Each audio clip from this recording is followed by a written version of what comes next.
na esperança de um mundo melhor.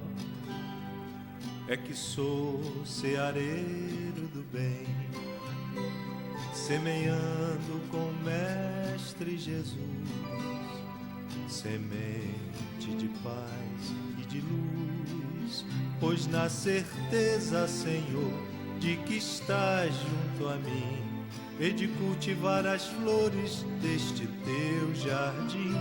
Na certeza, Senhor, de que estás junto a mim, e de cultivar as flores deste teu jardim.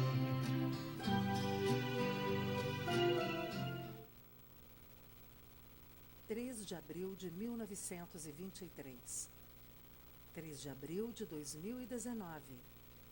Centro Espírita Trabalhadores de Jesus.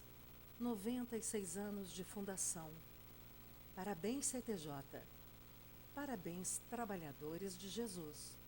No dia 3 de abril de 1923, na cidade de Cabo Frio, Joaquim Carvalho de Santana, Antônio de Oliveira Gama, José Cupertino Santana, Pedro Guedes Alconforado e José Moreira de Loyola reuniram-se numa casa que, segundo contam, apresentava-se em mau estado e conduziram, assim, a primeira reunião espírita.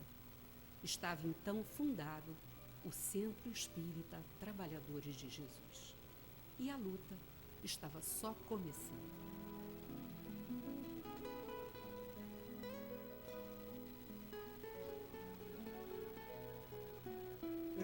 Este templo de amor e de paz, que ao despertar de um novo homem nos induz, te conclama, irmão, de última hora, a ingressar nesta seara de luz. Te conclama, irmão, de última hora, é agora, a ser mais um dos trabalhadores de Jesus.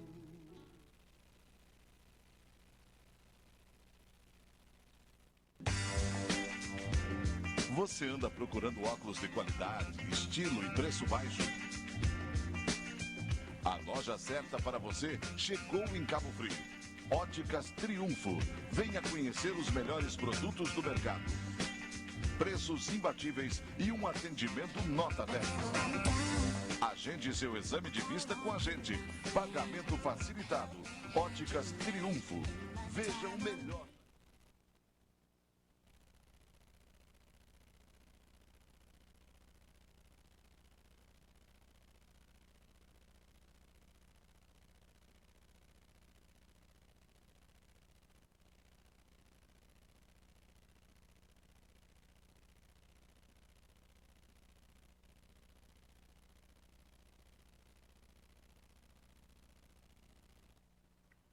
Boa noite, meus queridos amigos, irmãos queridos, mais uma vez para o nosso programa Espiritismo em Foco. E hoje temos a alegria de receber mais uma vez aqui o meu querido amigo Flávio Scali, lá do Centro Espírita Trabalhador de Jesus. E o tema que ele trouxe para a gente hoje é um tema importante e que as pessoas não dão muita ênfase à importância o real objetivo do casamento. Está lá no Evangelho segundo o Espiritismo, capítulo 22, parece. Não é isso? Então, não tem um porquê, não tem um objetivo. Então, o Flávio vai esclarecer isso tudo para a gente hoje aqui. Tá ok? Semana que vem nós vamos receber aqui meu querido amigo Ciro Neto, o Ciro de Castro, lá de Araruama, e vai falar sobre Espiritismo.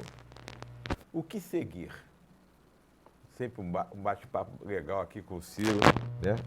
Com esclarecimentos muito importantes. Então vamos falar das casas espíritas, das reuniões públicas dessa semana, hein?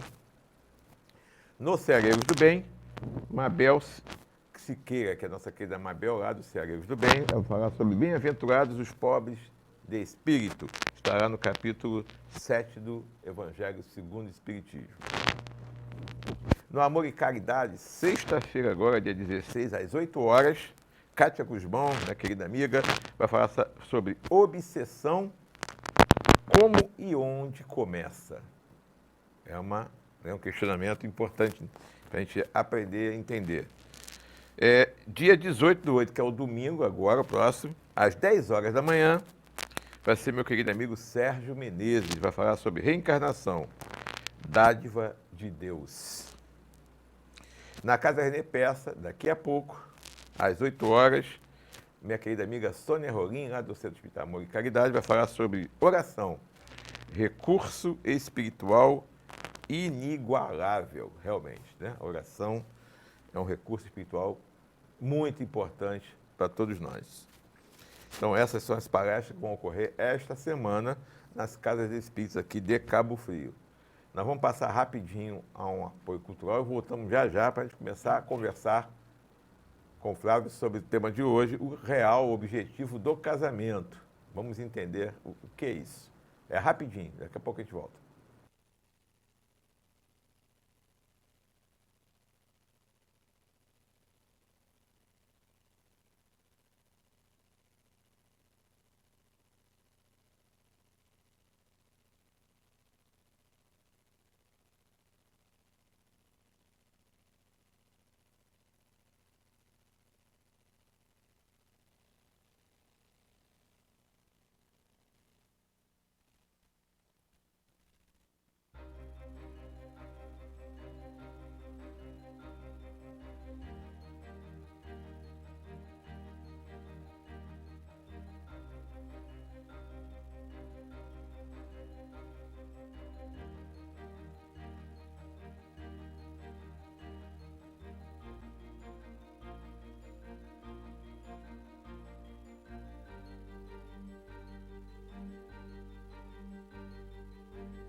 Na esperança de um mundo melhor, é que sou ceareiro do bem, semeando com o Mestre Jesus, semente de paz e de luz, pois na certeza, Senhor, de que estás junto a mim, e de cultivar as flores deste teu jardim. Na certeza, Senhor, de que estás junto a mim, e de cultivar as flores deste teu jardim.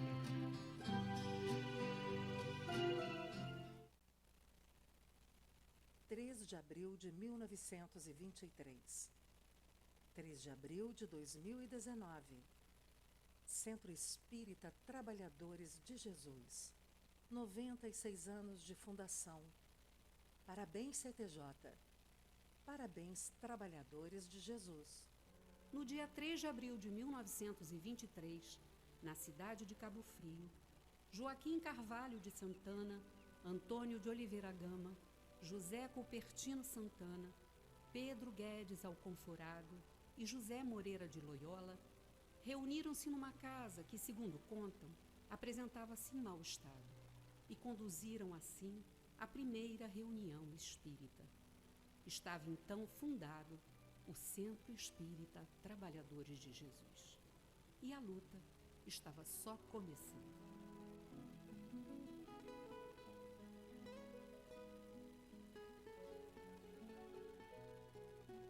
Este templo de amor e de paz, que ao despertar de um novo homem nos induz, te conclama, irmão, de última hora, a ingressar nesta seara de luz. Te conclama, irmão, de última hora é agora, a ser mais um dos trabalhadores de Jesus.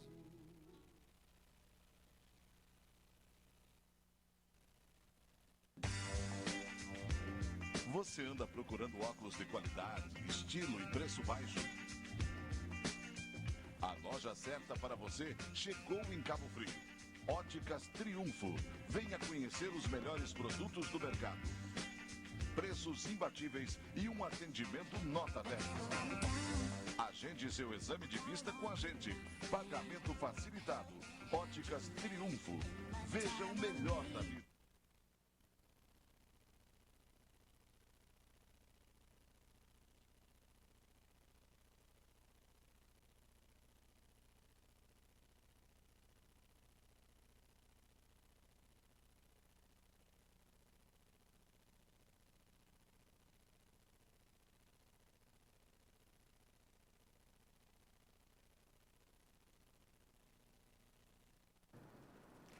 Ok, voltamos do nosso apoio cultural e vamos pedir então ao Flávio que faça uma oração para todos nós, para que possamos aqui juntos pedir aos espíritos amigos responsáveis pelo nosso programa, né, que possam nos envolver, que possam nos intuir, para que a gente possa fazer um programa que tire o máximo de dúvida das pessoas e que, caso você tenha dúvida, pode mandar aqui para o WhatsApp, aqui para o telefone, DDD 22, o número é 999-69-1632. O Heitor, bota na telinha aí, por favor, o telefone. E o pessoal também que está aqui já aqui no Facebook assistindo, quiser fazer uma pergunta, também pode fazer, que o Flávio vai responder com todo carinho. Então vamos juntos agora com o Flávio fazer a oração.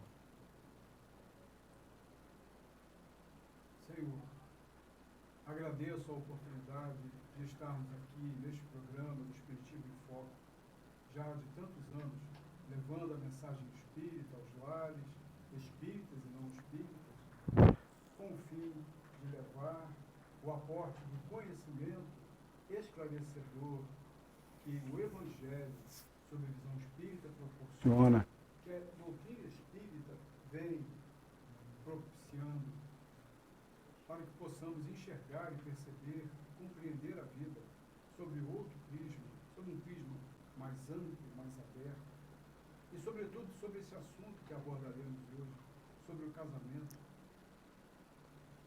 Ó Mestre, que possamos, nesta hora, estarmos recebendo o amparo, o apoio daqueles que velam pelo esforço de esclarecimento e iluminação que que possamos estar ligados a essas faixas de esclarecimento, essas faixas de luz, para que possamos, Senhor, levar esse assunto ao esclarecimento necessário, para que possamos enxergá-lo sob o prisma da verdade, o prisma do seu real objetivo. Que a tua paz nos envolva hoje e sempre. Muito obrigado. Que assim seja. O Heitor, eu estava vendo aqui no Facebook, o som dele está muito baixinho. Pega esse microfone aí, por favor. Pega bem em cima, para não desligar. Porque o som aqui estava muito baixo no Facebook, então... Agora, vamos ver. Mas aí, como é que está aí na TV aí, o Heitor? Tá bom? Bom, então vamos começar a trabalhar, né, meu amigo? O real objetivo do casamento. Então, para que a gente comece a falar sobre isso, a gente tem que saber quais os tipos, né, de casamento que existem, né? Porque, aliás, existem vários tipos de casamento? Agora você me deixou uma dúvida aqui danada. Essa classificação ela é interessante, a gente trouxe ela para esse trabalho. É uma classificação que foi proposta pelo Martins Peral no livro Estudando Mediunidade. Nesse livro, ele faz uma classificação dos casamentos, né, como acidentais, provacionais, sacrificiais, afins e transcendentais. Ele classifica como acidentais aqueles casamentos em que não houve uma programação pelos espíritos superiores. E esses casamentos, eles ficam naquela situação de dúvida, né? Pode ou não dar certo, porque não foi uma coisa que teve uma programação, teve um planejamento, um estudo prévio na espiritualidade. Acontece casamentos acidentais. É lógico que a questão, assim, quando está planejada, quando está programada, antes da gente encarnar,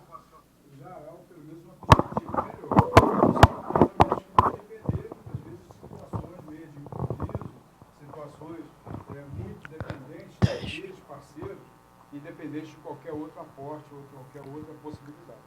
Troca aí seu microfone que... Isso. Nós temos aí os casamentos também provacionais, que nós estamos falando, né? Que ele coloca também. Já no provacional, é uma questão em que se impõe aí o reencontro para certos reajustes necessários. São espíritos, na verdade, que tiveram um endividamento mútuo, uma dificuldade mútua que precisa ser ajustada, uma questão do passado que precisa ser recuperada, precisa ser resgatada, né? Aí é necessário esse reencontro, nesses reajustes necessários. E exigirão esforços até o fim. Quer dizer, são situações que vai perdurar aquelas dificuldades, aqueles conflitos, às vezes até com os filhos, às vezes é um resgate até com os filhos, né? Do casal que vai ter que segurar uma barra aí em relação à sua prole, em relação aos elementos da família, os componentes da família, no sentido de algum provimento, de alguma atenção especial, que isso vai ter que dar, em termos de doação mesmo, né? Mas refletindo um processo de uma situação passada, de um reajuste necessário entre aquele casal especificamente. E tem aqueles casamentos que já são, como ele coloca aqui, os sacrificiais, que são assim esses encontros em que, nesses casamentos, um dos cônjuges é um espírito mais evoluído, né? E ele mais evoluído que seu parceiro. E, nesse caso, ele acaba se sacrificando pelo outro, vamos dizer, existe assim um certo desequilíbrio, no sentido de um estar tendo que aportar, de repente, uma condição de um auxílio maior, um auxílio mesmo de ordem moral, de ordem intelectual, quer dizer, algum tipo de apoio que vai se fazer necessário nessa questão do sacrifício, às vezes uma doença que o outro adoece e o outro parceiro tem aquela questão de ter que assumir certos compromissos até com relação à manutenção da família e tudo, e de cuidar daquele outro que está doente. Quer dizer, são várias situações que podem acontecer e elas estão ligadas a esse aspecto sacrificial. São pessoas que não abandonam, né? Não vão abandonar o casamento por conta de uma situação dessa natureza. Então, é um espírito que está numa condição de estar, digamos assim, lidando com esses reveses, com essas situações. Existe um outro tipo de casamento que, digamos assim, são mais raros, né? Esses tipos de casamentos não são tão comuns, são os afins, casamentos em que é um reencontro de almas já afinizadas, ou seja, de conquistas anteriores, né? Possivelmente a harmonia conjugal, que se estabelece com mais facilidade, com mais celeridade, com mais maturidade também, ela acontece em detrimento de conquistas que já aconteceram nos reencontros anteriores desses espíritos. Então, você tem uma harmonia conjugal muito tranquila, muito serena, e porque são almas que já estão afinizadas entre si. E tem um outro tipo de casamento também que ele coloca, são os casamentos chamados transcendentes. Esse tipo de casamento, eu acredito, ele coloca aqui que seria um reencontro de almas engrandecidas no bem. Então, espíritos dessa natureza que constituem família, que se casam, que contraem matrimônio e que muitas vezes estão envolvidos, às vezes, em projetos grandiosos, projetos assim de importância, às vezes da fundação de uma instituição, né, de prover uma instituição de caridade, né, de serem aqueles que vão ser fundadores ou mantenedores de ações beneméritas. Então, são espíritos que estão nessas condições para tarefas assim de relevância no sentido, no âmbito das realizações mais felizes. Bom, agora então vamos entender agora, né, porque muitas pessoas que estão assistindo nosso programa não são espíritas. Sim. Então, uma coisa que a gente conclui tudo isso que você falou, que o casamento não é uma coisa do acaso por acaso. Existe aí, você falou, o primeiro, que são os casamentos acidentais. Acidentais, isso. São aqueles que as pessoas se encontram por acaso, têm uma atração física, e acham que é o amor da vida, e se casa, mas que não tem afinidade nenhuma. Seria isso, mais ou menos? São casamentos que, digamos assim, as pessoas Ou talvez... impostos para talvez a família. Também, porque talvez ela tivesse até uma outra programação, né? E ela acaba atravessando em função de um apelo sexual. Aquela programação que estava sendo feita antes, não existia uma programação. Então, aí eu te pergunto. Uma programação com aquele espírito. Com aquele para espírito, com aquele aquele casal. A gente vê aí, muitos casais se casando aí, ficam um mês casados, às vezes nem isso, e separam. 2 meses, 6 meses, separam. Isso aí seria mais ou menos isso aí. Eu, como todos nós aqui conhecemos, você conhece e nós conhecemos, pessoas que se casaram 5, 6, 7, 8, 9, 10 vezes. Isso aí tudo é acidental? Não é. Essa questão é um negócio complexo isso aí. Banalizar a questão do casamento, a instituição do casamento, né?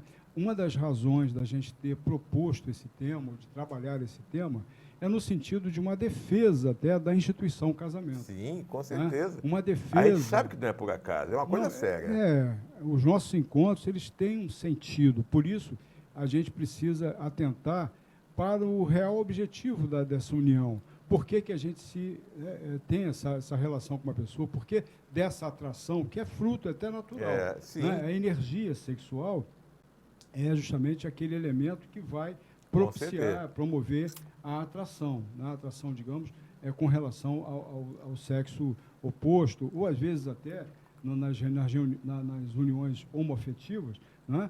Que se dão de uma forma diferente, mas, veja bem, o polo masculino e feminino da relação, ele vai existir mesmo nas relações homoafetivas. Então, o que nós estamos falando não exclui, não está fora das questões dessas relações que também podem ser consideradas dentro desse nosso contexto de abordagem aqui. Né? E são almas que já se conhecem de muito tempo, né? Também. Geralmente é isso. Sem dúvida. São espíritos que estão se reencontrando para fazer alguma coisa, que ninguém vem aqui para a Terra para passear. Tem um real, tem um porquê, tem um objetivo. A coisa ficou muito fortuita, né? Muito fortuita em função... isso aí tem relação também com a maneira como nós sofremos um período assim, de uma certa repressão sexual muito grande, por muito tempo, foram muitos séculos, digamos, de repressão sexual. E aí, com essa repressão que houve e com a liberalização que foi acontecendo, nós vamos para o extremo oposto inicialmente, a gente vai até para a perversão. A gente sai da repressão e migra para a perfeição, esse movimento pendular. Voltando, digamos, depois, com o tempo, isso vai voltar a um ponto de equilíbrio, centraliza. Então, isso é comum, essa situação, né? Esse caminho é uma coisa que acontece mesmo. Então, nós estamos... A questão da visão fortuita, desses encontros fortuitos, podem gerar, de repente, as pessoas, digamos, meio apaixonadas na questão do envolvimento da paixão, chegarem a casamentos acidentais e a coisa, às vezes, tem consequências bastante complicadas. Não, porque aí, num casamento desse assim, fortuito, vem filhos. Olha a responsabilidade aí. Exatamente. Né? Exatamente. É verdade. Os filhos é um assunto que a gente até não colocou. Isso aí vai ser um outro programa. É um outro programa a gente conversar sobre os filhos. A responsabilidade que nós temos com os nossos filhos. Isso, com certeza. Bom, tem uma música aí que já é bem antiga, que quem é mais da velha guarda conhece, né? Que é a do Fábio Júnior, que falava metade da laranja, né? Isso. Falava sobre alma gêmea. Eu quero saber, existe mesmo alma gêmea ou isso é invenção nossa? Não, olha só, esse mito da alma gêmea, nós precisamos desconstruir isso. É verdade. Entendeu? Porque esse negócio de metade da laranja é uma figura poética, bonita, uma imagem poética, que o Fábio Júnior ficou muito bacana, essa música muito bacana, muito emblemática, né, essa música, mas isso aí é negócio só de poesia mesmo, de autor de música que nem ele, um compositor que nem ele. Né? Porque existem almas que gemem, mas alma gêmea não tem, não. Você pode esquecer. Almas que gemem, você vai encontrar. Gemem juntas. Você vai encontrar isso aí. Né? Porque o casamento feliz, esse é um ponto que nós vamos até abordar um pouco mais à frente, mas podemos falar também sobre esse aspecto. O casamento feliz não é aquele que as pessoas sintonizam por completo em tudo. Né? Porque isso não existe. Isso aí, falando até o Oscar Quevedo, né?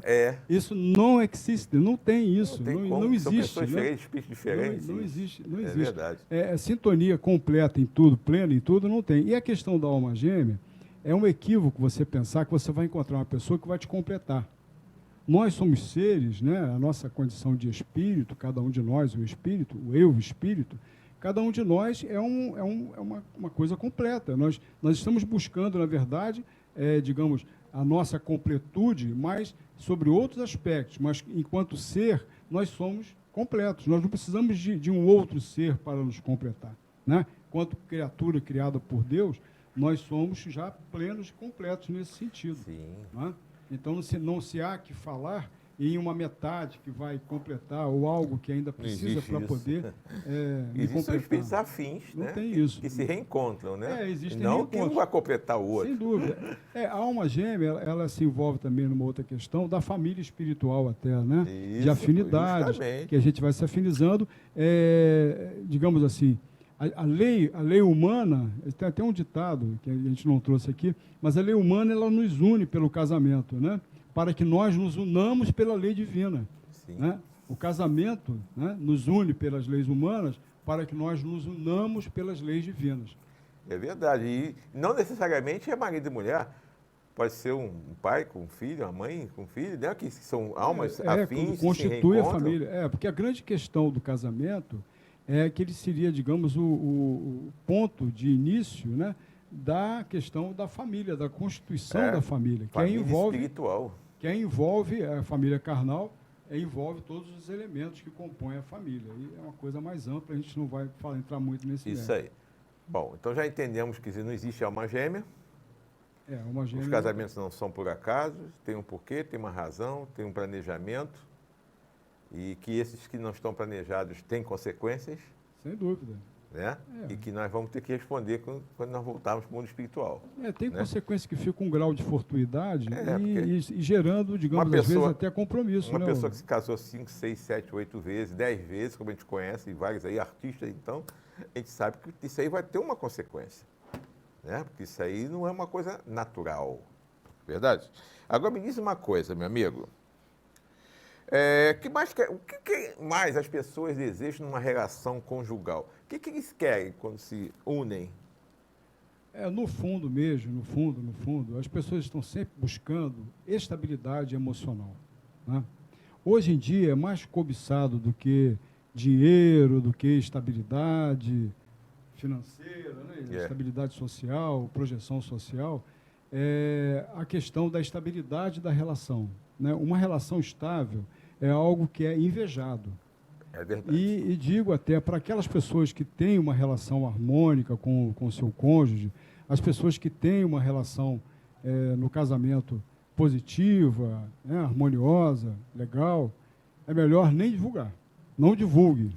Não divulgue porque você está correndo risco, né, de aparecer alguém interessado em experimentar o produto para ver como é que é. Entendeu? Então, esse é um aspecto que as pessoas têm que se privar até. É melhor até perguntarem alguma coisa. Estou levando aquela cruz, você não sabe como é que é. Você não sabe da missa metade. É verdade. Não é? Então, é melhor realmente sair com essa do que ficar enaltecendo muito o parceiro, porque as pessoas invejam quando você tem uma relação estável, uma relação harmoniosa que ela se revela, né? Nas conversas, nos encontros, as pessoas percebem.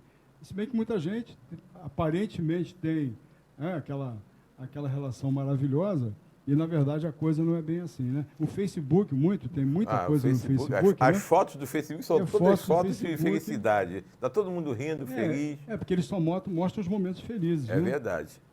É verdade. O momento mais complicado do conflito não aparece ali. Ninguém posta foto chorando. Não. Né? É a coisa mais difícil. Agora, rindo, feliz da vida, né?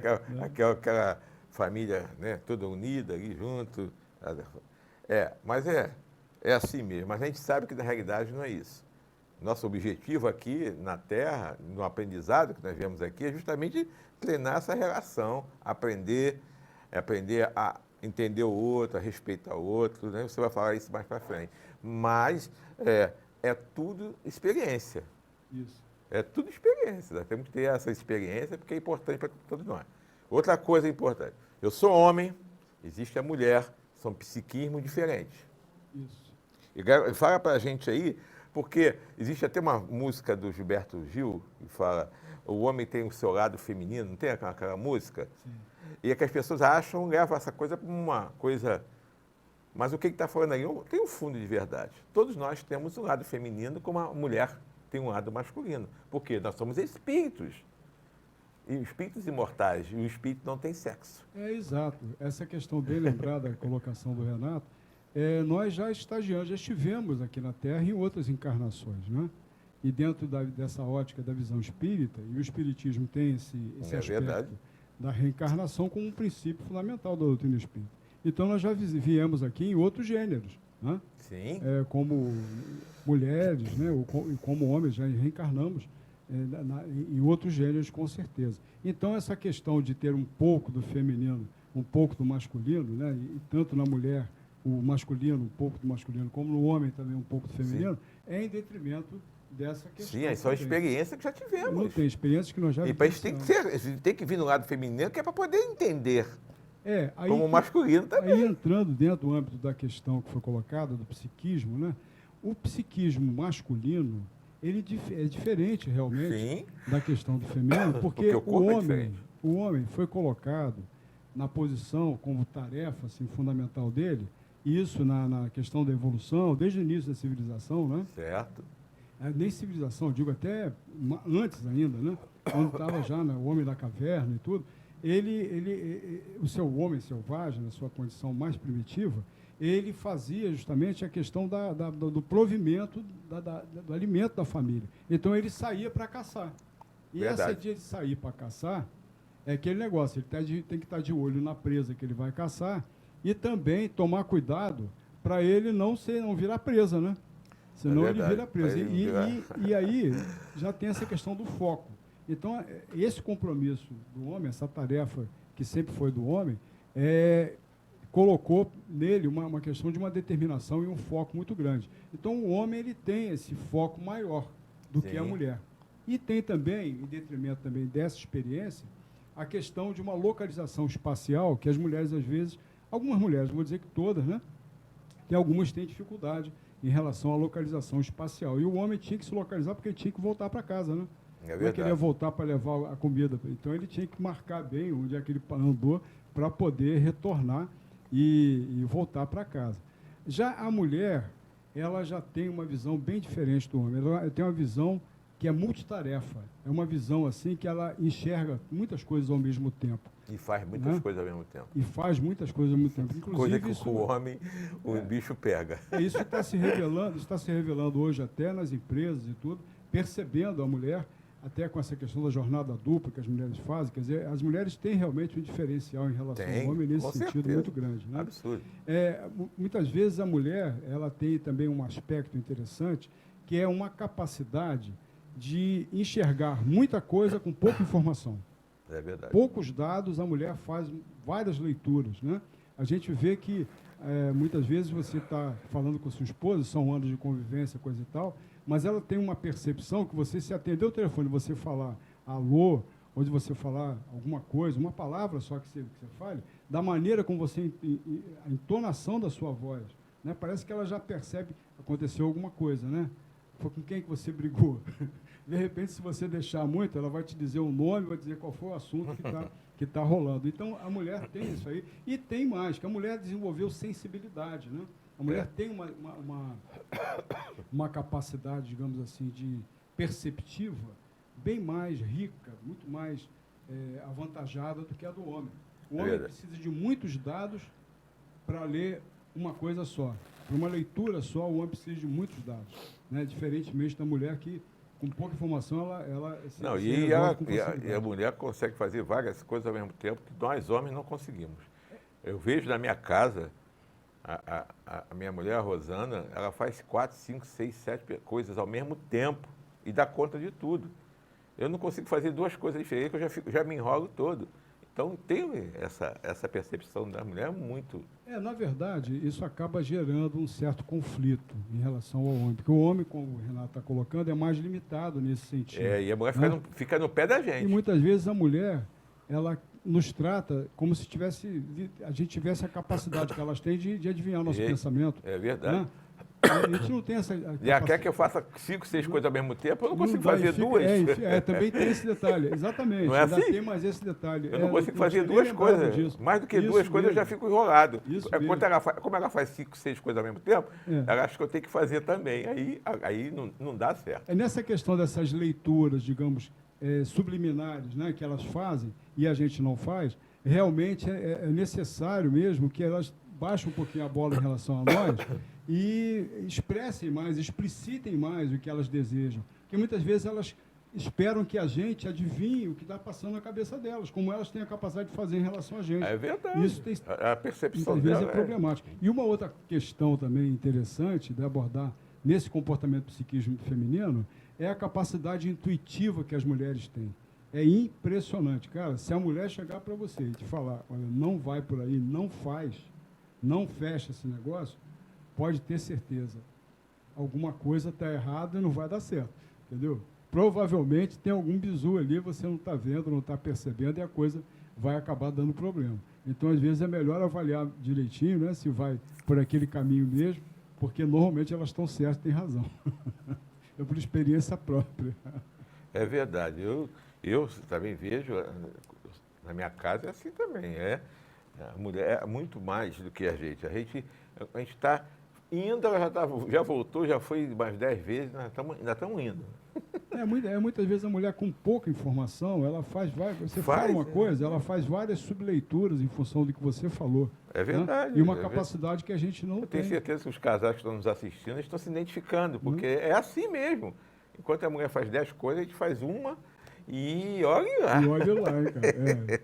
Ficar pedindo muita coisa, 2 coisas, 3 coisas. Não dá, a gente fica doido. Eu tio que teco aqui e doida. Não dá, não. Agora, uma coisa importante que eu gostaria que você me dissesse. O que não pode faltar numa relação a dois? Que é o importante para que a coisa fique tranquila, legal, bacana. São 3 aspectos fundamentais que sustentam uma relação conjugal. Né? É a questão do respeito, né? A afetividade e a comunhão sexual. Quer dizer, a gente fala esses 3 elementos, esses 3 pontos fundamentais, que, na verdade, estruturam a relação. Porque se um falha, né? Se a questão, digamos, sexual, às vezes pelo declínio, em função da idade, em função de alguma outra situação, e ela decai, ela não é do jeito que era em tempos atrás, você tem o respeito e você tem a afetividade para compensar, para ser um elemento compensatório aí. Mas se você não construiu esse respeito, você não construiu essa relação afetiva, porque tudo é um investimento, não tem nada pronto, né? Você entra no casamento e é um processo sempre de construção, sempre de um esforço que você vai estar fazendo na relação para poder conseguir a harmonia, para conseguir, digamos, o equilíbrio que você deseja, a sustentação que você deseja. Então, é a questão desses 3 elementos, eles são basilares. A gente tem que lembrar que a comunhão sexual, ela não pode ficar, digamos, relegada a um plano extremamente secundário, porque ela foi, na verdade, o que nos atraiu. Quer dizer, o processo até de atração, o processo em que as pessoas se conheceram e as pessoas se sentiram atraídas umas pelas outras, pela energia sexual que nós acabamos de falar também, conduziu a uma comunhão, né? A uma comunhão nesse sentido. Então, não haver, isso ficar relegado, isso ficar esquecido, pode representar um problema no contexto da relação e realmente complicar. Pesquisadores americanos, numa pesquisa desenvolvida numa universidade americana, eu não sei dizer agora qual a universidade, na nossa pesquisa que a gente fez, encontraram o dado de que apenas 20%, digamos assim, de relevância existe com relação à questão da comunhão sexual. Todos os outros 2 elementos do respeito, né, e da afetividade, eles são, digamos, perfazem um percentual de maior relevância do que até a própria comunhão sexual. Né? Mas ela não pode deixar de existir. Esses 20% é um ponto que a gente não pode também esquecer que está lá e a gente precisa dar atenção. Ô, Flávio, eu recebi aqui uma pergunta pelo WhatsApp, é do Antônio Carlos, do bairro Jardim Caiçara. Tá? Ele pergunta, gostaria de saber se um casal que já foi casado, né, numa vida passada, e se reencontram nesta vida. Sentiram atração muito forte novamente e não ficaram juntos por vários obstáculos.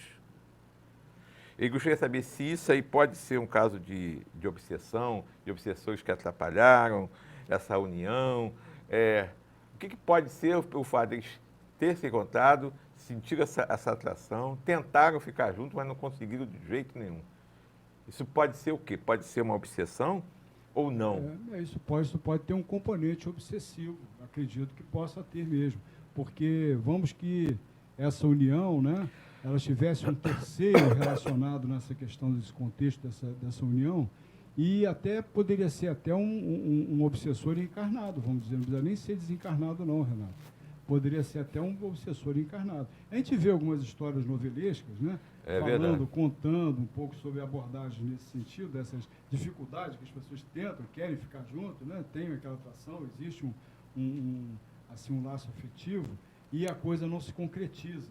Muitas vezes a gente vê os autores de novela colocarem alguma cena, alguma situação nesse sentido, algum personagem vivendo uma situação assim, e às vezes tem sempre um abelhudo lá que tem está um encarnado que atrapalha tudo. Sempre complicando. Mas eu acredito que sim. As coisas não acontecem, se elas não sucedem, às vezes, como a gente desejaria, sempre tem um motivo, sempre tem uma razão. Né? A gente sondar qual a razão, o motivo, a gente pode até aventar essa hipótese. Mas, às vezes, não era para acontecer também. A gente pode até pensar isso também, que não estava planejado que assim fosse, né? Que fosse dessa maneira. Isso aí a gente tem que entender que tudo é experiência, que é tudo para o nosso crescimento espiritual, né? Para o nosso aprendizado. Tem um porquê? Tem uma razão? Tem. Agora, afirmar qual seria, pode ser caso de obsessor ou não, mas pode ser realmente, tivesse que passar por essa afinidade, por essa dificuldade, porque de repente lá na vida passada vocês não valorizaram tanto o casamento de vocês, e que vocês não se respeitaram tanto, que nessa agora vocês queriam, mas não conseguem. Tudo é experiência, tudo tem uma razão de ser. Quando voltar no mundo espiritual, Antônio, você vai saber por quê. Né? Todos nós, nas nossas gerações, nós vamos saber o porquê.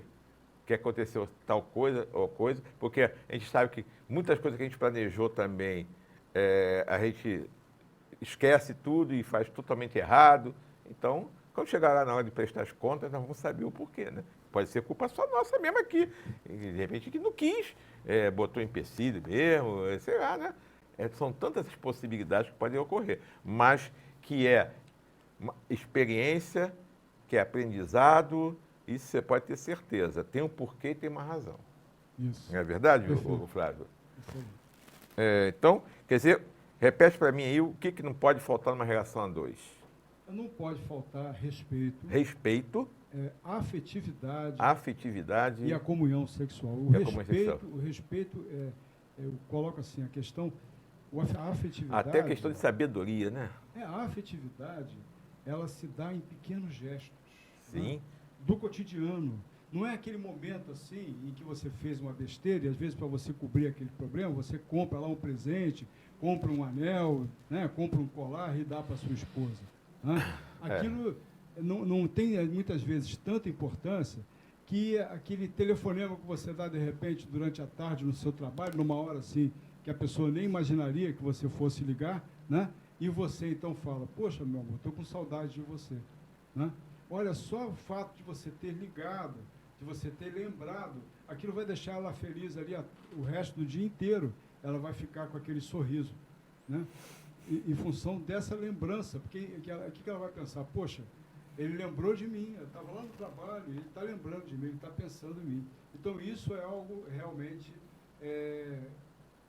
são pequenos gestos, mas que têm uma importância fundamental nessa construção da harmonia, né, conjugal, da harmonia entre o casal.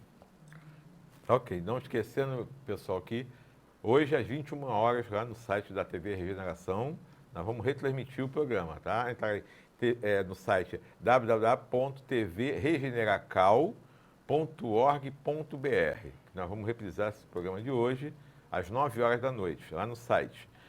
Também fica gravado aqui no Facebook. Lá para quarta-feira, assim, esse programa vai estar no YouTube. Então, e além aqui da Jovem TV, que vai reprisar a semana toda até domingo, né? Será reprisado aí pelo menos umas 2 vezes por dia, no mínimo, esse programa. Então, para você assistir, né? Você ter a oportunidade, e aquelas pessoas que não estão conseguindo assistir agora, nesse momento, né? Mas que terão a oportunidade de assistir nas reprises. Bom, você falou aí que precisa de ser, nós temos que ter afetividade, respeito e comunhão sexual. sem dúvida. Tá. Então, com isso tudo aí, como é que para eu ter um casamento feliz, o que mais que eu tenho que fazer? O casamento feliz, na verdade, é um processo, como já temos falado, repetido aqui, de construção. Né? Não é porque você reencontrou aquela pessoa, você está uma maravilha aquela pessoa, você tem aquela proposta tal de você buscar aquela relação e você consolidar ali no casamento e tudo, não quer dizer que a partir dali tudo serão brancas nuvens, né? Porque o casamento, ele é, sobretudo, um desafio constante. Né?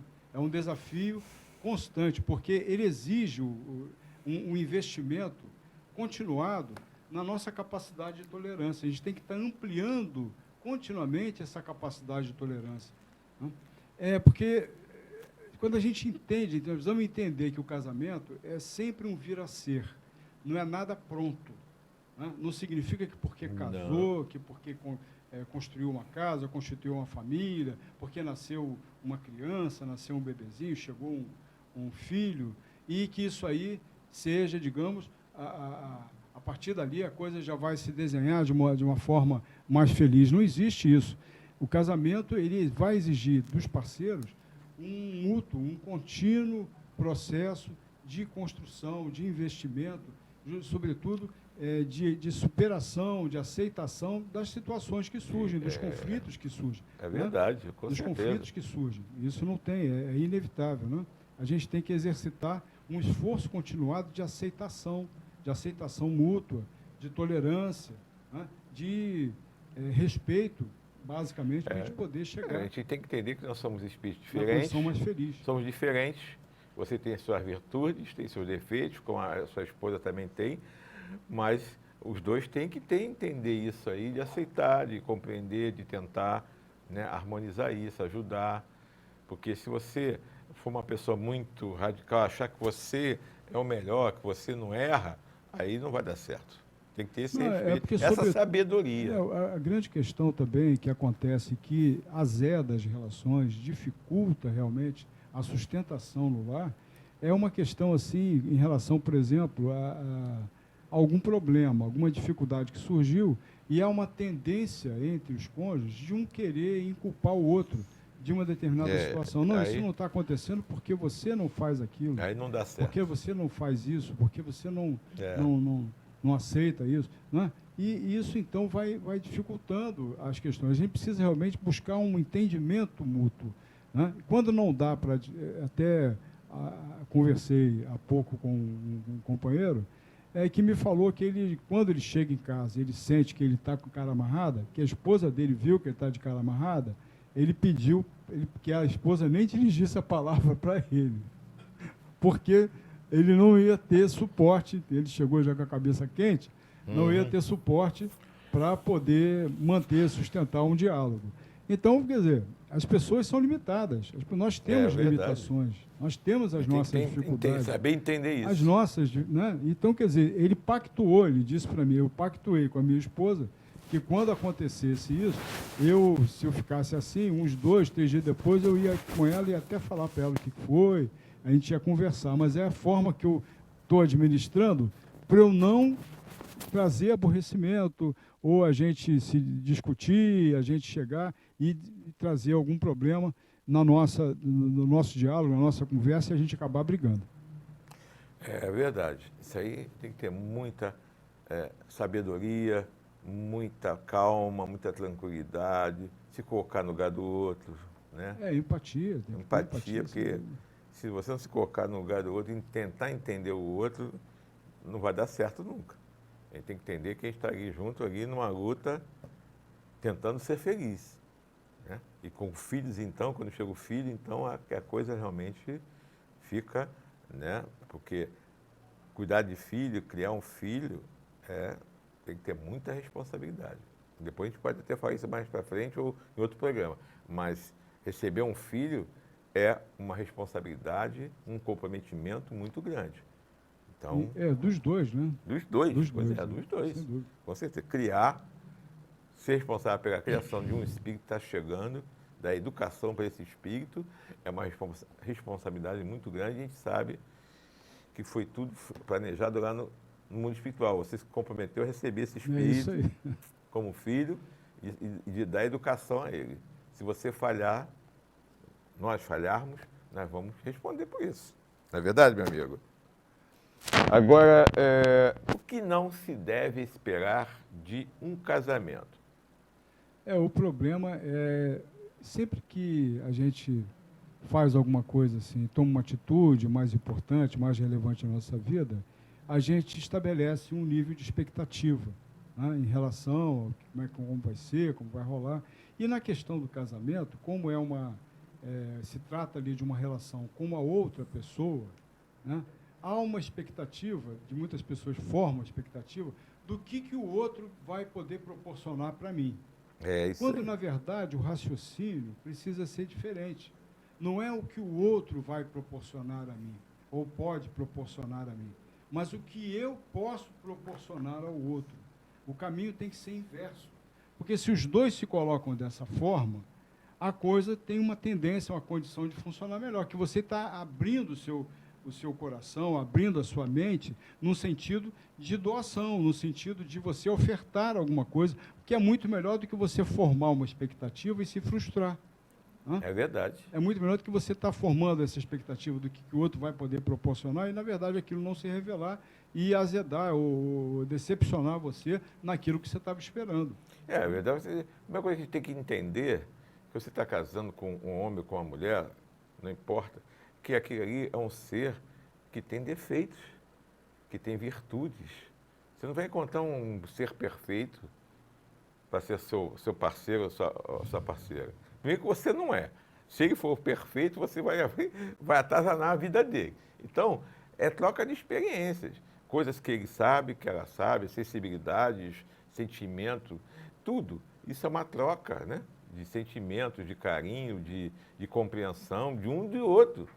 Que um vai completar o outro, porque você tem habilidades em certas coisas que a pessoa tem em outras, mas vão se completar. Agora, nós somos diferentes, somos espíritos diferentes, com experiências diferentes, né?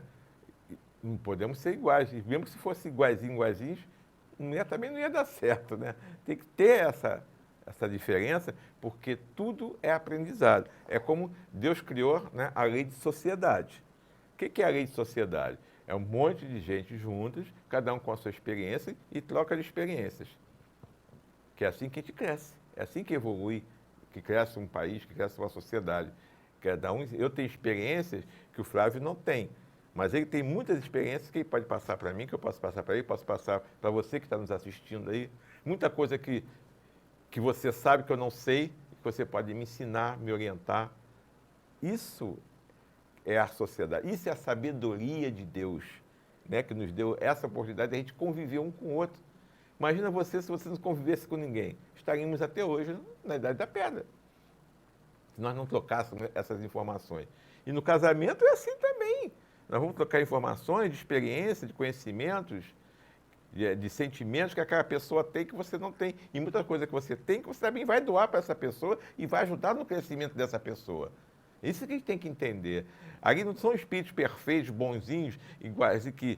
Não, nós vamos trocar experiências, um vai ajudar o outro a crescer. Vamos nos juntar, nos unir, nossos sentimentos, nossas experiências, e podemos criar nossos filhos da melhor maneira possível. Isso que a gente tem que entender. Você não vai casar com nenhum santo, nem com nenhuma santa. Vai casar com um ser que tem defeitos como você, mas que também tem muitas virtudes. Não é isso, Flávio? Tem sempre alguma coisa a ofertar, né, a oferecer. E essa questão que a gente estava falando há pouco, né, é a gente também não aguardar pelo serviço do outro, daquilo que ele possa fazer por mim, mas assim, eu analisar a forma que eu também posso melhor servir ao outro, né? Como que eu posso servir ao outro da melhor maneira possível. Então, se a gente tem essa disposição, a gente forma essa maneira de enxergar a nossa relação com o nosso parceiro ou com a nossa parceira, a gente está numa condição muito mais favorável ao entendimento, a você, digamos, evitar conflitos, você evitar desentendimentos, porque é um processo em que a gente se coloca sem estabelecer expectativas e, sobretudo, eu procurando aprimorar aquilo que eu tenho a oferecer, aquilo que eu posso ser útil. Essa é a ótica que eu acho que é extremamente saudável, né? Que é a ótica, na verdade, de serviço, de servidor. A gente precisa estar sendo útil em todos os níveis de relação, seja no trabalho, seja na situação que for, a gente precisa ter essa proposta, essa disposição de servir. Ó, entrou aqui agora o nosso querido amigo Valde, está assistindo a gente lá de Lisboa. Está aqui, mandando aqui. Um abraço para você, meu querido amigo Valde. Alô, Valde. Um abraço também, Um abração para você. Nós vamos passar agora só um apoio cultural rapidinho para a gente tomar uma água aqui. Já volta já. É rapidinho.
Na esperança de um mundo melhor, é que sou ceareiro do bem, semeando com o Mestre Jesus, semente de paz e de luz, pois na certeza, Senhor, de que estás junto a mim, e de cultivar as flores deste teu jardim.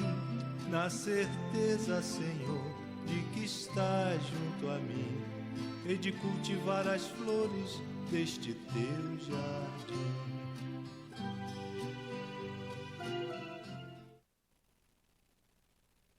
De abril de 1923. 3 de abril de 2019. Centro Espírita Trabalhadores de Jesus. 96 anos de fundação. Parabéns, CTJ. Parabéns, trabalhadores de Jesus. No dia 3 de abril de 1923, na cidade de Cabo Frio, Joaquim Carvalho de Santana, Antônio de Oliveira Gama, José Cupertino Santana, Pedro Guedes Alconforado e José Moreira de Loyola reuniram-se numa casa que, segundo contam, apresentava-se em mau estado e conduziram, assim, a primeira reunião espírita. Estava então fundado o Centro Espírita Trabalhadores de Jesus. E a luta estava só começando.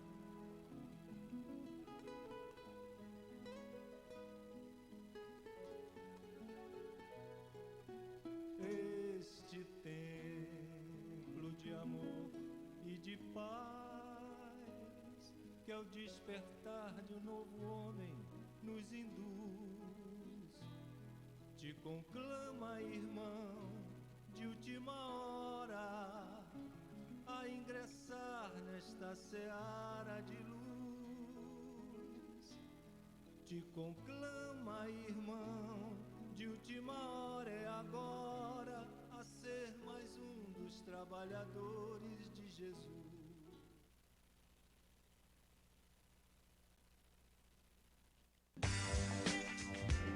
Você anda procurando óculos de qualidade, estilo e preço baixo?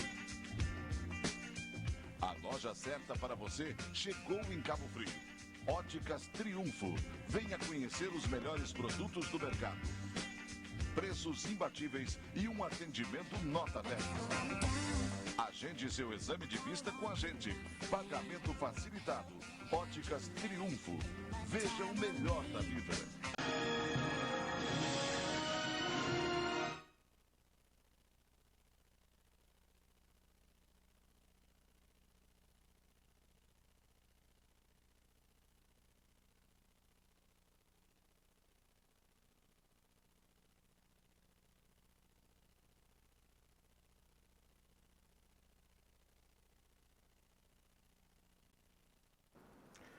Ok, nós voltamos do nosso apoio cultural. Bom, continuando o nosso bate-papo, que está muito legal, muito bacana.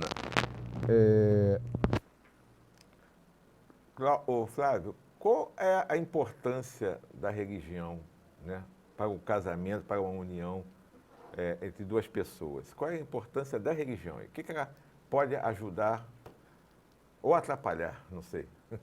A religião ela é fundamental, né? Porque no casamento, na família, não pode faltar, não pode nunca faltar espaço para a religiosidade.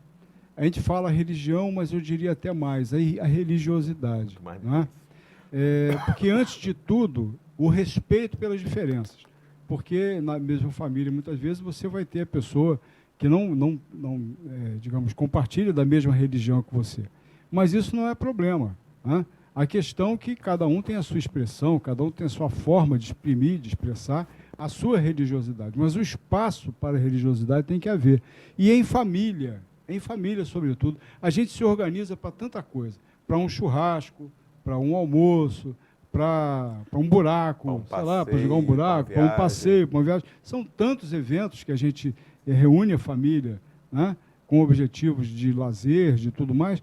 Por que não a gente também se organizar, se preparar para receber Jesus, para receber o mestre dos mestres, para receber as presenças dos nossos amigos espirituais, né, dos nossos amparadores, daqueles que se esforçam, se desvelam em nos atender, em nos amparar e nos assistir, em nos atender nas nossas preces.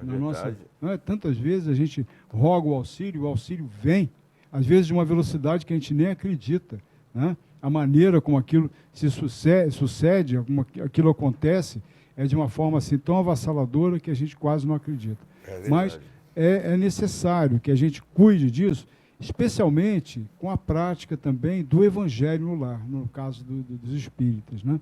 Como é necessário isso, que a gente realmente faça a prática, cumpra essa prática semanal de reunir a família em torno do estudo do Evangelho, né? Estudarmos o Evangelho. O Evangelho ainda tão incompreendido, ainda com tantas dificuldades da gente assimilar e, sobretudo, vivenciar as lições que foram traçadas, que foram escritas com letras douradas, com letras vivas, né? Pelo nosso Senhor Jesus Cristo. Então, a gente precisa realmente de implantar em nossa casa o Evangelho no lar e de valorizar esse momento, esse encontro, como algo assim a ser compartilhado com todos os familiares, inclusive crianças. Sim. A gente cuidar até para a criança tem uma forma assim mais atrativa, que ela não fique assim sem desejar participar, porque a gente mostrar aquilo como uma coisa bacana, uma coisa saudável, bonita, saudável, que ela se sinta atraída, que ela sinta prazer de participar daquele momento, né? Que não seja um momento enfadonho, chato, né? Que ela possa realmente ficar atraída pela prática, pelo momento, aquele momento com Jesus, aquele momento em que a gente está estudando e nos beneficiando com essa sintonia mais elevada dentro da nossa casa, né? No seio da nossa família, né? Aquelas energias que vão perpassando e trazendo realmente equilíbrio, harmonia, fortalecimento para todos. Nós precisamos muito disso, especialmente no nosso lar. Né? A gente não deve evitar de nos permitirmos realmente instituirmos isso na nossa casa, na nossa família. Isso aí fortalece muito, né, um casamento, a religião, esse entendimento, porque Jesus só fala de amor, né? Só fala de amor e a gente tem que ter Jesus, realmente, Jesus é o caminho, então, com certeza, fortalece muito o casamento, né? Uma religião, o lar, contato, né? Já considerando a família, né? Toda, lógico. A família, o casamento é a família toda, né? A família em si, ela enseja, digamos assim, várias oportunidades, mas muitas vezes ela também é um foco de várias dificuldades, de várias perturbações, de vários conflitos, né? Por isso tem que ter essa união. Então a gente precisa estar unido entre nós encarnados e também assistidos e com um amparo realmente desses que têm essa percepção muito mais larga do que nós, de enxergar realmente esses bastidores das nossas condições espirituais, né, na nossa questão mais profunda, naquilo que realmente nós necessitamos vivenciar, nós necessitamos experimentar para promover o nosso crescimento espiritual. Então, quer dizer, sob o amparo desses que estão e velam por nós, por cada um de nós, cada um dos membros de uma família, a gente investindo nesse processo, investindo nesse estudo, implantando isso com fervor, com disciplina, porque é uma disciplina semanal, são poucos minutos, 30 minutos, meia hora, 40 minutos no máximo, em que a gente tem esse encontro para conversarmos sobre o Evangelho de Jesus, para conversarmos sobre essas lições maravilhosas que por tantos e tantos séculos isso passou, até que veio, né, a doutrina espírita no século XIX trazer-nos as revelações que o Espiritismo veio trazer para nos aclarar várias questões, inclusive com capacidade, dando a gente uma capacidade muito maior de compreensão, de entendimento, no sentido mais claro, mais exato, daquilo tudo que Jesus veio trazer, o legado do Evangelho, né, do Evangelho de Nosso Senhor. Com certeza. Me diz uma coisa, quando a gente vem à Terra, a gente se reencarna, todos nós precisamos dessa união conjugal? Todos nós? Ou existem aqueles que não precisam ter essa união? Como é que funciona a coisa? Tem gente que precisa muito de estar no casamento, né? De casar, né? De ter um compromisso matrimonial. Porque são pessoas que, se ela ficar, digamos assim, solta, vamos dizer, né? Entre aspas aí, mas se ela não tiver um compromisso num casamento, ela está sujeita a vários desequilíbrios e ela assim, entrar num comprometimento espiritual muito grande, que tem pessoas que não se contêm, né? São pessoas que são, digamos assim, ela tem uma tendência, uma compulsiva de impulsos assim descontrolados, né? Sob vários sentidos, até de viciações, tanto de processos assim que podem trazer comprometimento para essas pessoas. Então, tem pessoas que o casamento serve como um freio. O compromisso da relação conjugal vai refrear, digamos, certos ânimos e conter, digamos assim, quanto a certos desequilíbrios, certos processos que poderiam comprometer aquela encarnação. Então, tem criaturas que o casamento é uma tábua de salvação, entendeu? E não vai ter como o cara evitar, não. Agora, se tem algum que não vai... veja bem, a questão de estar dispensado do casamento, teve um caso relatado ontem, até, foi um caso muito interessante, de um rapaz, parece que é enfermeiro em Campos, né? Agora, Campos dos Goitacazes, aqui perto, e ele começou adotando uma criança, né? Adotou um filho, e esse filho, já adolescente, disse que, na verdade, só queria ir para a casa dele se ele pudesse levar o irmão junto, né? E acabou que ele adotou o irmão e mais outro irmão, quer dizer, adotou mais dois irmãos dele, quer dizer, foram 3 que ele adotou quase que de uma vez. E desses 3, em função do envolvimento com instituições, né, com creches e tudo, outros orfanatos, ele acabou conhecendo outros meninos e acabou adotando 10 crianças ao todo, né? Uma menina também, Então, quer dizer, ele sozinho, ele não é casado, ele é um cara solteiro, né? E constituiu uma família pela via da adoção. Ele mesmo não teve nenhum filho biológico, né? Então, isso é muito bonito, porque é uma demonstração, até eu acredito, a intenção foi essa, lá da apresentação desse quadro fantástico, é uma revelação do que é ser pai, né? Ser pai é isso, né? É verdade. Ser pai não é apenas gerar um filho. Gerar um filho realmente é um anseio, pelo menos era meu, e eu tive essa oportunidade de gerar um filho. Mas o mais importante, o mais significativo aí, é realmente ser pai. É a educação. Sem dúvida nenhuma. É de ter essa capacidade de trabalhar na formação, né? Trabalhar assim, no burilamento das dificuldades e tudo, e você melhorar na formação de um cidadão, na formação de um homem de bem. Esse realmente é o compromisso do pai, né? Nessa verdade. condição. Agora me diz uma coisa, qual é então a maior dificuldade, né, numa relação conjugal? O que você tem para dizer para a gente isso? Os conflitos que surgem, né? A gente estava falando há pouco da questão de não somos perfeitos. Nenhum de nós é perfeito. Todos nós temos as nossas dificuldades, temos as nossas limitações, cada um de nós. Alguns menos dificuldades, alguns com mais dificuldades, alguns com mais virtudes, outros com menos virtudes, mas por mais que a gente procure, a gente não vai encontrar ninguém perfeito. Então, uma pessoa, digamos assim, nessa relação, a gente precisa pesar muito bem isso. Primeiramente, considerando que ninguém é perfeito, como a gente também não é.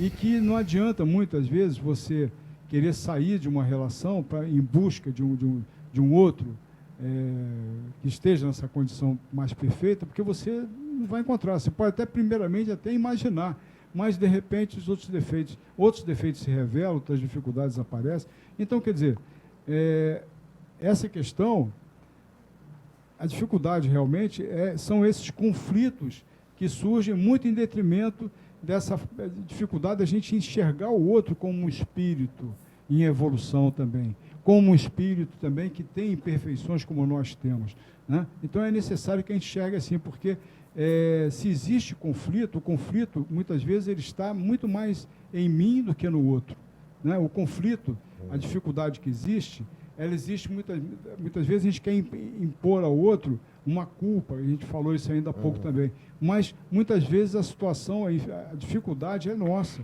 é uma questão pessoal, realmente é em nós, né? Então, essa questão não adianta. Esses conflitos que existem, a gente precisa analisar bem, né? Para a gente poder não se perder nessa questão. É mais do indivíduo, a dificuldade está mais no indivíduo do que na relação, propriamente, né? A dificuldade é mais individual, porque nós somos limitados e temos ainda a marca da imperfeição ainda, dificultando esse caminho. E é isso que você falou, é o que já falamos, que nós temos que entender isso, né? É uma pessoa, é um ser diferente de você que tem dificuldade, né? Diferente da sua, mas tem dificuldade como você tem, né? Tem virtudes e tem defeitos. Você tem que saber conjugar tudo isso aí para que você possa ter um casamento tranquilo, né? Uma relação tranquila. Tem que respeitar o outro, tem que respeitar a dificuldade do outro, né? Porque muita coisa você pode não ter dificuldade em algumas coisas, o outro tem, mas não quer dizer que você seja melhor do que ele, ou dela melhor que ela, porque ela também tem muitas coisas que ela é melhor do que você e você também não gosta, nem gostaria de, né, que essa pessoa fosse grosseira com você, te maltratasse, porque ela se acha melhor do que você. Não existe. Aí já começou que está tudo errado, né? A dificuldade, na verdade, que existe é a falta de amor. Sim. Não é? A dificuldade, que a gente fala muito de amor na relação conjugal, e o amor, muitas vezes, se confundindo com a comunhão sexual, que, digamos, é apenas uma parte da relação, como nós já demonstramos, né? Respeito, afetividade, comunhão sexual. Então, isso tudo são atributos, são condições que se relacionam com o amor, né? Se relacionam realmente com um sentimento maior, o sentimento realmente que, se ele não está participando, se ele não está ali sendo azeitado, ele sendo praticado, exercitado na relação, ele vai levar à ruína, ele vai levar realmente à dificuldade. Então, quer dizer, a dificuldade e conflitos, às vezes intransponíveis, às vezes difíceis demais de serem superados, porque entra nessa faixa da falta de respeito. É verdade. Né? E aí a coisa entra num nível que inviabiliza, muitas vezes, a continuidade da relação, né? Por isso que a gente vê aí pessoas que não, por causa disso, casam 1, 2, 3, 4, 5, 6, 7, tentando encontrar isso. Né? A pessoa perfeita não existe, não vai encontrar nunca, porque não existe perfeição. Né? Nós, espíritos encarnados nesse planeta aqui, de provas e expiações, não existe espírito perfeito. Então a gente nunca vai encontrar uma pessoa que é aquela que você acha que é ideal, que é perfeito. E os teus defeitos, não conta não? Você pode ser a causa de todas essas separações. Né? Essa falta de autocrítica. Né, de você, justamente. porque o defeito, se ele existe, ele não é na relação em si. É na pessoa. Não é entre o casal. É individual. É verdade. Mesmo, e a pessoa não enxerga isso. Ou por falta de tolerância, por falta de paciência. De se achar superior ao outro. Por um orgulho, às vezes. E geralmente é o orgulho, né? Normalmente o orgulho complica muitas coisas, né? Muitas vezes essa situação na relação conjugal, muitas vezes a gente vê muitos homens, mulheres também, mas eu acho que isso acontece muito com homens. É a questão, às vezes, da mulher estar alcançando um certo sucesso profissional, uma certa condição, uma certa relevância no âmbito profissional, e às vezes ela vem comentar com o homem sobre esse sucesso, e às vezes o cara não aceita muito bem. Né? É uma tendência assim, de ser meio crítico, meio, né, como quisesse diminuir aquelas conquistas que a mulher alcançou. E isso sempre vai ser o motivo para... Vai dificultando, vai desavença para conflito. Então, os conflitos, eles estão muito mais no indivíduo. Né? Que se eles acontecem, eles estão muito mais atinentes a nós, a cada um de nós, a cada um dos parceiros. Né? Então, cada um se conscientize dessa condição de que somos espírito em evolução, e o casamento é uma oportunidade inigualável de desenvolvimento. Né? E que a gente vai falar isso agora, talvez um pouco nessa nova pergunta aí, que é a última pergunta do nosso encontro. Para a gente fechar. Qual o real objetivo do casamento? Exato. A gente chegou, então, aí no cerne da questão, depois de andarmos aí, né, perpassarmos sobre alguns conceitos, alguns aspectos da vivência a 2, porque a vivência a 1, muitas vezes, já é difícil, né? Que dirá a vivência a 2. É verdade. A 2, a gente já está compartilhando os momentos, todos os momentos da nossa vida, né? E como é bom, muitas vezes, a gente poder dizer, e eu digo isso, pelo menos para minha esposa hoje, que eu sou um livro aberto, eu não tenho nada escondido dela. Né? Em média, né, digamos assim, o homem que tem alguma relação com a religião mais profunda, de um compromisso maior com a religião, em média, ele não bebe, não fuma, né? Digamos, não trai mulher, não é isso? Então, essa é a média. Só que, será que só isso basta? Né? Será que só isso basta para o casamento ser feliz? E muitas vezes a pessoa é um religioso, ele começa a se envolver com uma série de compromissos na religião, e a tarefa aqui, a tarefa ali, no caso do espírita, né? EGE, palestra, não sei o quê, eu vou ajudar na sopa, eu vou ajudar... Né? Ele sempre tem uma razão para não estar em casa, não estar presente com a família, porque nós temos compromisso com a nossa família também. Né? Praticamente uma fuga da casa. Né? E muitas vezes, de repente, vai usar isso aí como uma desculpa num processo meio de fuga, né? Até na questão da relação. Então, é importante que a gente, mesmo espíritos, mesmo aqueles que têm alguma ligação um pouco maior com a religião, a gente não se aparte da ideia de que temos compromisso, né? Se a gente é casado, se a gente tem família, temos o compromisso também com a nossa família. E um compromisso num investimento que é contínuo, é incessante, é um desafio diário, cotidiano na nossa vida, da gente construir sempre para melhor, sempre para desenvolver melhor essa relação, que ela possa crescer, para ela possa se desenvolver e ela possa alcançar o resultado melhor possível. É verdade. Fala. Vamos finalizar. A gente tem Pode algum falar. tempo ainda? Tem tempo ainda? Temos 8 minutos. 8 minutos. Então dá para a gente conversar um pouquinho. Bem, falando sobre esse real objetivo do casamento, a harmonia conjugal, né, ela não significa em absoluto, quando a gente fala em harmonia conjugal, a ausência de problemas. Os problemas, eles existem, porque existem diferenças. Falamos ainda há pouco, né, a maneira de sentir, a maneira de perceber as coisas. E no caso da mulher, já percebemos, ela tem capacidades perceptivas mais desenvolvidas, muitas vezes, do que o homem, né? E então, essas diferenças por si só, ela já traz um certo conflito, ela já gera uma certa possibilidade de haver algum mal-entendido, alguma coisa que não vai funcionar bem. Então, é necessário que a gente esteja atentos a essas diferenças. Nas mulheres, no caso das mulheres, como já falamos, na questão de procurar entender assim, algumas dificuldades do homem nesse sentido e serem mais explícitas naquilo que elas desejam efetivamente para evitar esse tipo de confusão. Muitas vezes o homem não percebe certas questões nas mulheres, né? Com relação a às vezes alguma roupa, por exemplo, é muito comum, a Rita, algumas vezes já aconteceu, ela pergunta, você está vendo? Gostou? Gostou do quê? A gente não sabe o que você está falando, do que você está falando. Não, da minha blusa, da minha calça nova, da minha sandália. O homem, para perceber certas coisas, é difícil. A mulher tem uma leitura que brincadeira. É verdade. Ela bate o olho, passou a vista lá em algum lugar que você chega, ela já faz uma leitura completa, né? É verdade. De tudo, sabe? Falar de tudo que está acontecendo. Realmente a gente tem esse hábito de prestar atenção nesses detalhes. Não é? A gente não, é verdade. Não se habitua muito a isso. Então, quando a gente fala de casamento, nós estamos falando aí desse ponto de início da constituição da família, né? A família que começa, digamos, na sua forma mais tradicional, na sua forma mais comum, na questão do casamento, na questão da relação conjugal, né? E gerando a família que vai constituir, então, um espaço de desenvolvimento mútuo, né?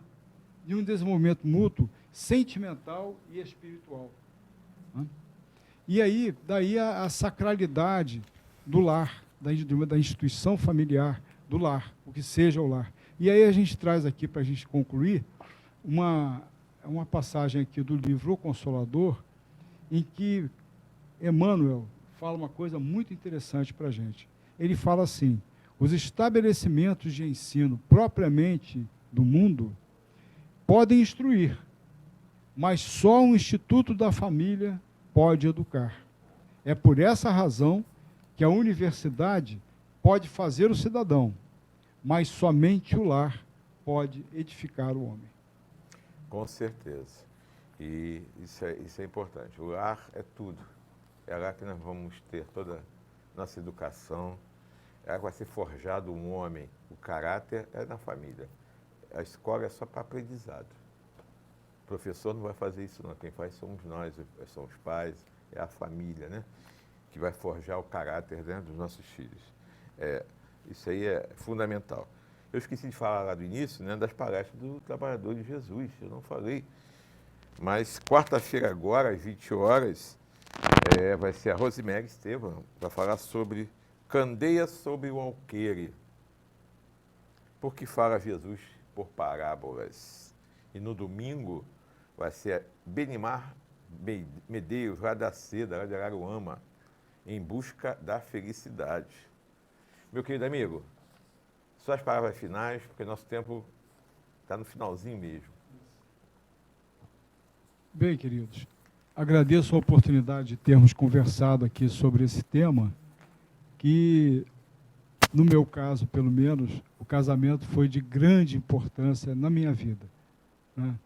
Me ajudou especialmente na reconstrução do meu lar. Eu perdi meus pais um pouco cedo e, para mim, assim, em termos de estruturação, de estrutura de vida, de um apontamento de uma referência, para mim, foi de grande importância. Eu, quando casei, a minha esposa tinha 2 filhos, são meus 2 enteados, né?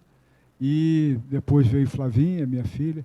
Então, eu tive a oportunidade, realmente, de me reestruturar a minha vida, readquirindo essa, misericordiosamente, a referência de um lar, de uma casa, de um compromisso e de um lugar para você voltar. Como é bom isso, do que você voltar para uma pensão, você voltar, né, para uma república de estudantes, né, quando eu estudava na faculdade. Então, eu agradeço muito a oportunidade de estar casado, de estar no meu casamento e dos benefícios todos que isso propiciou para mim.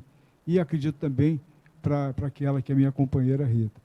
Agradeço e espero que todos que tenham participado conosco possam também refletir nas dificuldades que muitas vezes estão passando com sua família, com seu parceiro, com sua parceira, e que possam, de alguma forma,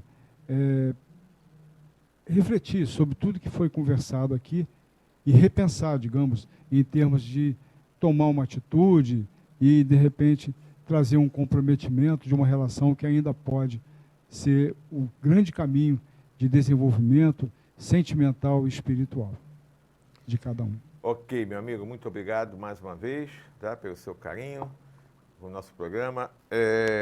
Semana que vem nós vamos receber meu querido amigo Ciro Neto, lá de Araruama, e vai falar sobre espiritismo, o que seguir.